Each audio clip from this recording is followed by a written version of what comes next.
Suatu hari Pak Rudi sebagai dosenku mengajak aku dan teman-teman aku bakar ikan di rumahnya di Mataram.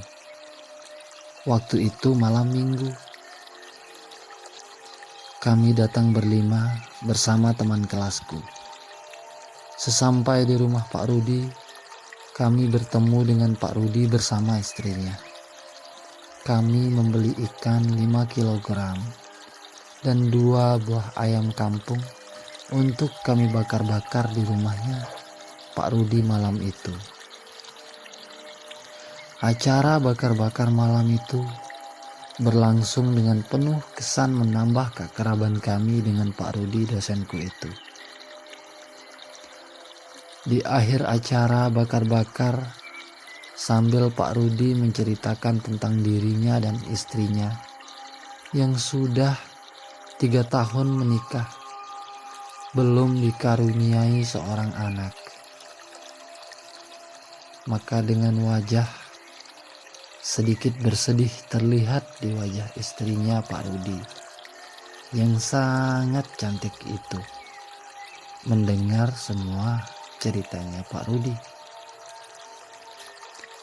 Hingga keesokan harinya Pak Rudi pun kembali memanggil aku ke rumahnya karena ia senang bercanda dengan aku. Maka sejak itulah keakrabannya aku dan Pak Rudi serta istrinya terjalin semakin akrab karena seringnya aku berkunjung ke rumahnya. Bahkan ia mengatakan kepadaku, "Nanti jika kamu butuh apa-apa, jangan sungkan-sungkan untuk datang ke sini, karena kami sudah menganggap kamu seperti anak sendiri." Lalu aku mengatakan, "Baik Pak, terima kasih atas kebaikan Bapak selama ini kepadaku." Tak lama dari itu, Pak Rudi kurang sehat. Akhirnya istrinya memanggil aku untuk datang ke rumah Pak Rudi untuk menemani Pak Rudi. Maka mendengar berita itu, aku dan teman-temanku sesegera menjenguk Pak Rudi dosenku yang baik hati dengan membawakan makanan kesukaan Pak Rudi. Karena saat itu Pak Rudi hanya ditunggu istrinya, maka kami kasihan melihatnya. Kami pun memutuskan untuk menginap bersama teman-teman kami di rumahnya Pak Rudi.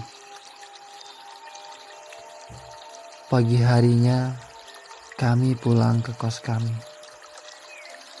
Namun keesokan harinya, karena keadaan Pak Rudi yang semakin kurang baik, maka istrinya pun tak sungkan-sungkan memanggil aku karena Pak Rudi sudah menganggap aku seperti anaknya sendiri. Keadaan itulah yang membuat aku merasa bebas untuk keluar masuk di rumahnya Pak Rudi. Hingga 3 hari kemudian, Pak Rudi alhamdulillah sembuh. Dan ketika itu Pak Rudi pun memanggil aku ke rumahnya. Sesampaiku di rumahnya, ternyata Pak Rudi memberikan aku sebuah laptop merek HP, kira-kira harganya 4 jutaan. Kala itu aku pun kaget dan sangat berterima kasih sama Pak Rudi yang sudah sangat baik kepadaku.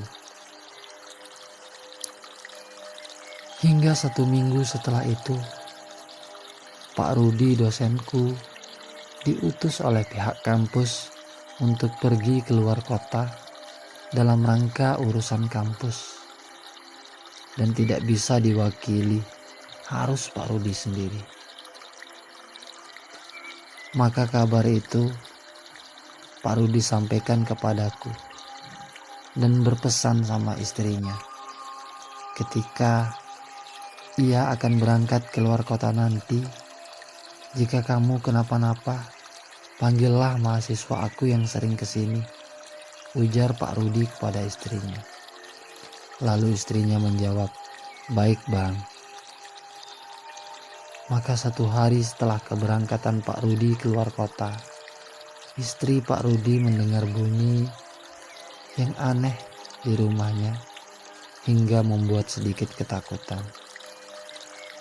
Kira-kira jam 10 malam di rumahnya. Maka istri Pak Rudi menelpon Pak Rudi.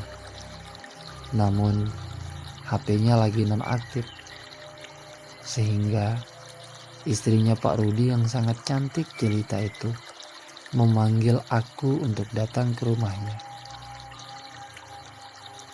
Karena aku teringat dengan pesan Pak Rudi, maka dengan sesegera aku datang ke rumah Pak Rudi dosenku.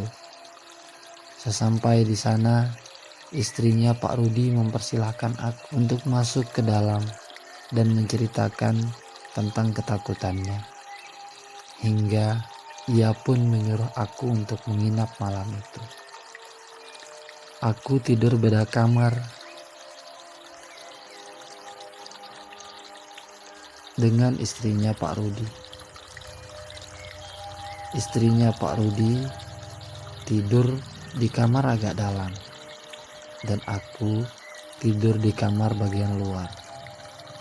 Namun karena rasa takutnya, ia pun akhirnya menyuruh aku tidur di depan kamarnya dengan tujuan agar ia tidak merasa ketakutan dengan bunyi yang aneh itu. Maka aku pun indahkan semua perintah itu. Tepat pada jam 3 malam, ia pun melihat aku tidur terlentang dengan pandangan yang kurang baik. Maka ia memberikan aku sebuah selimut yang membuatku menjadi terbangun dari tidurku. Dari sanalah aku dan istri Pak Rudi mulai saling pandang dengan pandangan yang sangat berbeda dengan sebelumnya. Hingga entah kenapa kala itu hal yang tidak pernah terbayangkan pun terjadi di luar dugaan kami. Terima kasih telah tonton video ini. Kisah-kisah yang ada di video ini murni kisah nyata kehidupan. Karena itulah pesan kami, ambil positifnya, buang jauh-jauh negatifnya.